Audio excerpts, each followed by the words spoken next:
ஆன்லைனில் ஒரு புடவை ஒன்று ஆர்டர் போட்டிருந்தேன். சரின்னு சொல்லிவிட்டு அது எனக்கு செட் ஆகலப்பா. அதனால் சரி ட்ரெஸ் எடுக்க போகலாமேன்னு சொல்லிட்டு கிளம்பிட்டு நானும் என் ஃப்ரெண்டும் சரி அவளோடது அப்படியே வண்டியை சர்வீஸ் விட்டாச்சு. போத்தீஸ் தான் போகணும். போத்தீஸில் பார்த்திங்களன்னா காலையிலே எப்பவுமே கேசரி தருவாங்க. சரி அதை அப்படியே வாங்கி சாப்பிட்டுக்கிட்டே மேலே போய் பார்த்தா முகூர்த்தம் செக்ஷனில் புதுசாக கல்யாணமாக போகிற பொண்ணு மாப்பிள்ளை ட்ரெஸ் எடுக்க வருவாங்களா, அவங்களுக்கெல்லாம் எப்பயுமே ஒரு போட்டி வைப்பாங்களாம். அதனால் அதை பார்த்துக்கிட்டே இருந்தோம் ரொம்ப நேரம். ஆனால் கல்யாணம் ஆகலை. கல்யாணம் ஆகிறதுக்கு முன்னாடியே ட்ரெஸ் எடுக்க வராங்க பார்த்திங்களா, அவங்களுக்கு தானே அந்த போட்டி. அந்த போட்டியை வச்சுட்டு என்ன ஒரு வெள்ளிக்காயினை உள்ளே போடுவாங்க, அதை யார் எடுக்கிறாங்கன்றது தான்.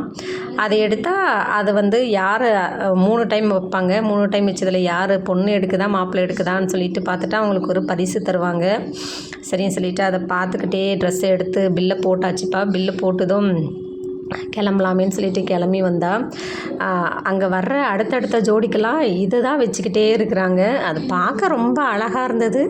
அதையும் கொஞ்சம் நேரம் வேடிக்கை பார்த்துட்டு அப்படியே கிளம்பியாச்சுப்பா இன்றைக்கி.